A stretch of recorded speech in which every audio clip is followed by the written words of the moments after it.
1 ao verso de número 5. Primeiro livro dos Reis, capítulo 19, versículo de número 1 ao versículo de número 5.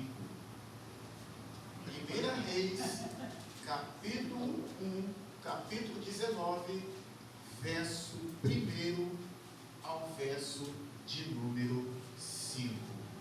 Acharam todos? Digam Amém. amém. Vamos ler a palavra do Senhor. E Acabe fez Jezabel saber de tudo o que Elias havia feito e como tinha matado a espada a todos os profetas. Então enviou Jezabel a Elias, o mensageiro, dizendo: assim me façam os deuses e assim me acrescentem, se amanhã, a estas horas, eu não tiver posto a sua vida como a vida de um deles. E percebendo ele, pois, o perigo, levantou-se e se foi para salvar a sua vida. E veio a Berseba, que está em Judá, e deixou ali o seu criado. E ele se foi pelo deserto um dia de caminho, e veio e se assentou debaixo de um zimbro, e desejando morrer, disse: já basta, ó Senhor, tira a minha vida agora, porque não sou eu melhor do que os meus pais. E deitando-se debaixo do zimbro, ficou dormindo. E eis então que o anjo tocou. Ele disse: levanta-te, come. Amém? Amém. Glória a Deus. Assentai-vos em nome de Jesus. Aleluia. Queridos e amados, todos nós conhecemos a história do profeta Elias. Sabemos que Elias, ele era um dos profetas principais da nação de Israel. Aleluia. Porque tudo que Elias profetizava acontecia. Glória a Deus. E a Bíblia vai nos revelar que quando Elias toma a autoridade de sua palavra, ele declara que não choveria durante 3 anos e meio. E Israel ficou sem chover durante 3 anos e meio.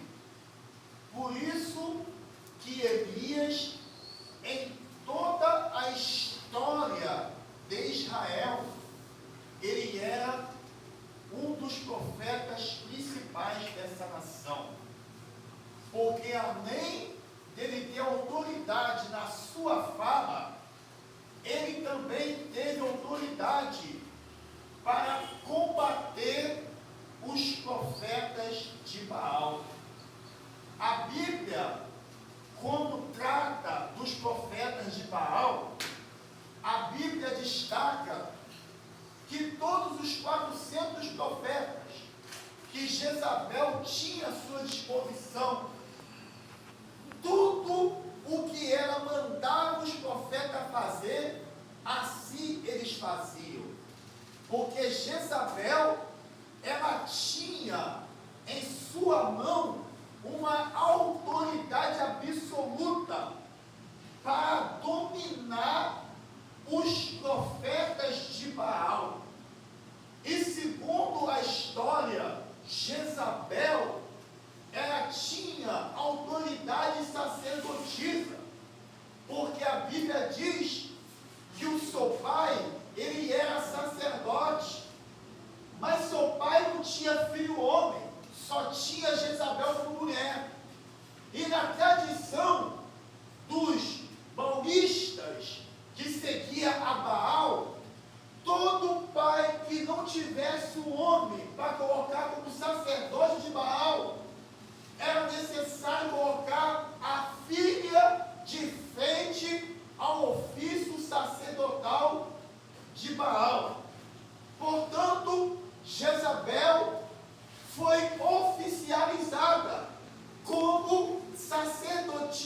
de Baal. E ela então passou a usufruir de uma autoridade de poder. E a Bíblia conta que Jezabel, ela seduz Acabe a casar-se com ela. E Acabe então decide casar com Jezabel. E após o casamento de Acabe com Jezabel, ela passa a usar toda a autoridade que ela tinha sobre o marido. A Bíblia diz que Acabe deseja comprar a via de Nabote. Nabote então recusa-se a vender a sua via a Acabe. Acabe, melancolicamente, chega em casa, deita sobre a sua cama e começa a chorar, começa a apresentar problemas de choro, começa a manifestar o sistema choroso. E Jezabel, com toda a sua capacidade de autoridade e poder de persuasão, ela chega na cabeceira da cama e começa a sussurrar no ouvido de Acabe, dizendo para o mesmo: meu esposo, não se preocupe, porque eu farei com que a vinha de Nabote seja dada a você, amor meu. E a Bíblia diz que Jezabel vai de encontro a dois homens que eram tesoureiros. E ali ela escreve uma carta. E essa carta é entregue a dois homens. E aqueles dois homens vão até aonde Nabote se encontrava. E quando aqueles dois homens encontram-se com Nabote, a Bíblia diz que eles mataram Nabote a pegar. E a Bíblia vai dizer que Deus, olhando do céu e vendo que Jezabel tinha um coração perverso, tinha um coração desejoso para o mal, avisa a Jezabel, usando Elias, dizendo para ela: assim como os cães lamberam o sangue de Nabote, os cães também comerão a ti no campo de Israel. E a Bíblia vai dizer que depois que Acabe declara guerra contra os sírios, a Bíblia diz que um soldado sírio, de uma forma sem querer, fere Acabe, e Acabe cai sobre o carro, e o seu sangue escorre no carro, e os cães começaram a lamber o sangue de Acabe. Sabe por quê? Quando você sabe que alguém faz o mal para o próximo, o mal que ela fizer vai respingar sobre ela. Porque a Bíblia diz em Colossenses capítulo 3, versículo 25: mas quem fizer o agravo, receberá o agravo que fizer, pois não há acepção de pessoas. Acabe derramou um sangue inocente, e Deus permitiu que o teu sangue fosse derramado. Jezabel foi culposa da morte de Nabote, e a Bíblia diz que os cães comeram a carne de Jezabel no campo de Israel. Mas sendo que, quando ela recebe a notícia que ia ser morta no campo de Israel, Elias recebe um noticiário da parte do mensageiro de Jezabel, dizendo que assim como ela matou os profetas de Deus, Elias também estava para ser morto. E a Bíblia vai dizer que quando Elias recebe a ordem da sua morte, ele prefere ir para Berseba, se esconder na caverna. E quando ele chega na caverna, a primeira coisa que ele faz é pedir que Deus lhe matasse. Ele pede que Deus tirasse a sua própria vida, porque ele não queria ser morto por Jezabel, assim como os profetas de Deus foram. Então ele preferiu se esconder na caverna, para que Jezabel não tivesse acesso à sua vida. Veja bem, queridos, quando Jezabel ameaça Elias de morte, Elias fica sabendo da ameaça e ele prefere se esconder. E aí você percebe uma coisa: quando você se esconde, nem sempre é sinônimo de covardia, mas sim é sinônimo de estratégia. Porque quem um de nós, ao saber que alguém quer fazer o mal, não vai se esconder? Qual é um de nós que alguém que está projetando fazer maldade não vai se esquivar? É normal que todo ser humano se esconde diante de uma ameaça. Mas o que acontece é que Elias se escondeu para não ser morto, mas o esconderijo de Elias promoveu nele uma depressão. Elias ficou com depressão porque sofreu ameaça de Jezabel. Ficou com depressão. Mas como naquela época não existia psicologia, Deus tratou-se de ser o psicólogo de Elias. E a primeira coisa que Deus fez no tratamento psicoterápico foi dizer para Elias: levanta. Foi o primeiro tratamento psicoterápico. Levanta, Elias. Ou seja, quem trabalha com terapia, ele usa a questão de incentivo. Deus usou a terapia psicoterápica quando ele incentiva a Elias se levantar. Sabe por quê? Quem trabalha com psicologia, ele trabalha com incentivo e não com desânimo. Quando a pessoa está com depressão, a primeira coisa que temos que fazer é incentivar a pessoa a levantar a cabeça e prosseguir. E não usar palavras de desânimo para afundar ainda mais a pessoa. O segundo tratamento psicoterápico foi quando Deus falou para ele: Elias, come. Usou o alimento para terapia psicoterápica. É como se fosse uma terapia medicamentosa. Geralmente, quem vai buscar um psicólogo para se tratar, a primeira coisa que o psicólogo faz é conversar com o paciente. E Deus conversou com Elias, usou a psicologia para conversar com Elias. E depois usou o alimento como forma de uma terapia medicamentosa. Você come porque o caminho é árduo para você caminhar.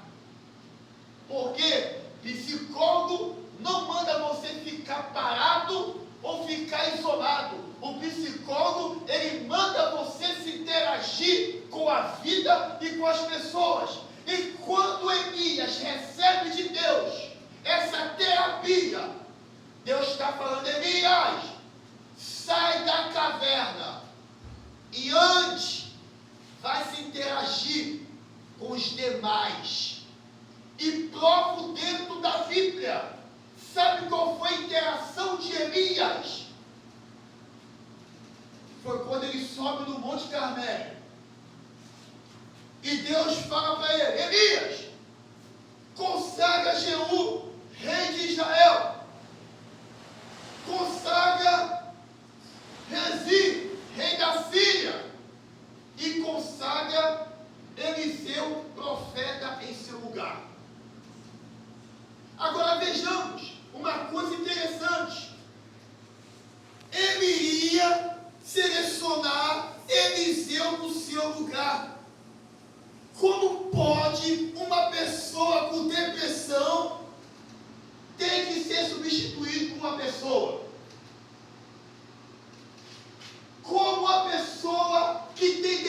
depressão vai selecionar alguém para ocupar o seu lugar.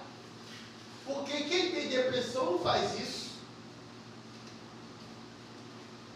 Quem tem depressão, ele se isola, mas ele também não escolhe ninguém para ficar no teu lugar. Mas por que Deus fez isso? Porque quando Elias sai da caverna, ele já não sai com depressão, ele sai livre da depressão. Glória a Deus. A depressão, ela paralisa o ser humano. Mas quando o ser humano sai do lugar aonde ele se estacionou, a depressão sai, porque tem um horizonte para ele alcançar. Aleluia, E glória a Deus. Elias, ele obedece a Deus da depressão. E eu aprendo um princípio: a pessoa pode ter depressão, mas ela entende que Deus está falando com ela. Porque Elias estava com depressão, mas ele entendeu que era Deus falando com ele. Glória a Deus. Era Deus tratando o emocional de Elias, usando a terapia do incentivo e a terapia medicamentosa, que é o alimento. Amém. Porque ele não poderia sair da caverna sem se alimentar. Ele não poderia sair da caverna sem rumo e sem direção. Ele teve que ter um psicólogo para resolver o problema dele, para ele sair tranquilo e sanado do problema. Amém, Jesus. Glória a Deus. Portanto, a depressão de Elias foi resultado do medo de morrer nas mãos de Jezabel. Ele teve medo de morrer.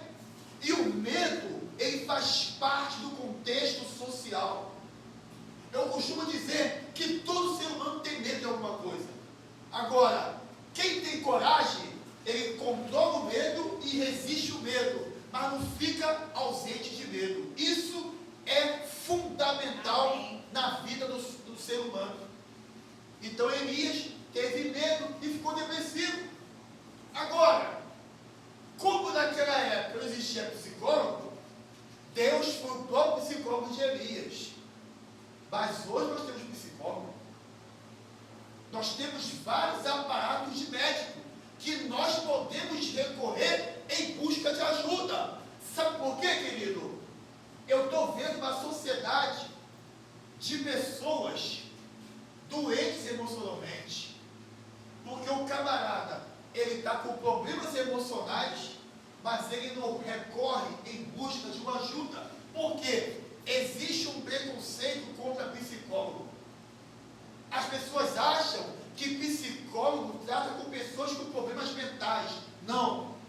Quem trata com problemas mentais é psiquiatra. Problemas emocionais é psicólogo. Problemas mentais é psiquiatra. Pessoas loucas, pessoas com problemas de surto psicótico. São pessoas que têm que ser tratadas com psiquiatra. Psicólogo trata com pessoas com problemas emocionais. Mas tem seres humanos que é preconceituoso. E sabe qual é o resultado? A pessoa, ela fica com o problema, aflora o problema, e quando ela dá a se conhecer, é tarde demais.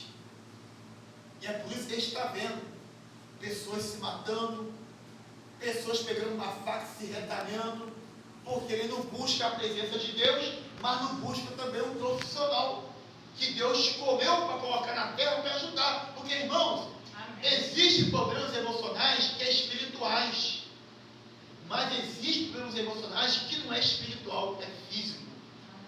E a pessoa tem que buscar ajuda. Tem que buscar ajuda.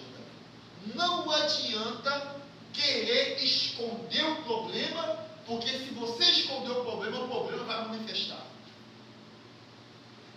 E é tão fácil você descobrir uma pessoa que tem problemas emocionais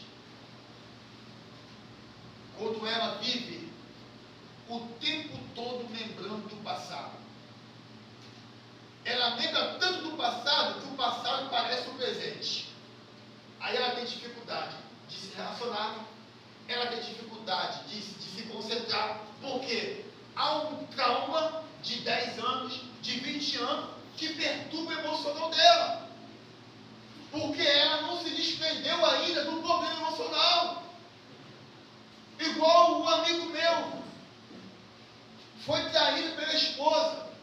Aí ele começou a namorar uma menina. A mulher largou ele, arrumou outro homem. Aí ele começou a namorar uma menina. Aí ele começou a falar para a menina: ah, porque você deve estar me traindo, porque a minha ex fez isso. Sendo que a menina não estava fazendo nada com ele. Mas ele já estava maquinando que ia ser traído por causa da traição de 10 anos atrás que ele teve da sua ex-namorada, da sua ex-esposa. Então, até para você se relacionar amorosamente e até com outras pessoas de amizade, se você tiver um problema emocional, você tem dificuldade de se relacionar. Porque o problema do passado faz com que esse problema seja atual ou no presente. E a pessoa fica moendo aquilo o tempo todo. Problemas emocionais. Tem problemas emocionais relacionados a ódio, rancor, ressentimento, ira, traumas e ciúme possessivo. Até o ciúme possessivo é um problema emocional. Lembra de Josué, em Números 11, verso 27 ao 30? Edade e lealdade estavam profetizando Arraial. O que Josué falou para Moisés? Moisés, proíbe esses dois anciões de profetizar. Aí Moisés, olhando para Josué, disse assim: Josué, você está com ciúme de mim, Josué? É bom que todo mundo se profetiza. Porque o ciúme de Josué era um ciúme de oposição, era um ciúme de inveja. Por quê? Porque ele queria profetizar também. Ele queria profetizar também, mas como ele não profetizou, ele teve ciúme dos dois anciões e quis que Moisés os proibisse.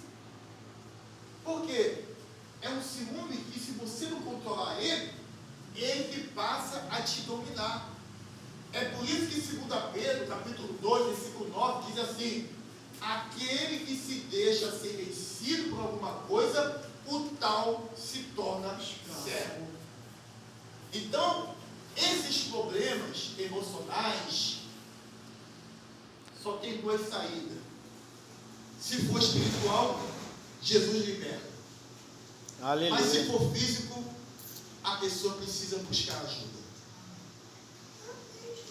Tem que buscar ajuda. Porque se não buscar, o problema manifesta e depois fica difícil para curar. O problema de Elias é que naquela época não existia psicólogo. Por isso que Deus curou a depressão de Elias, que não tinha psicólogo. Mas hoje a gente tem.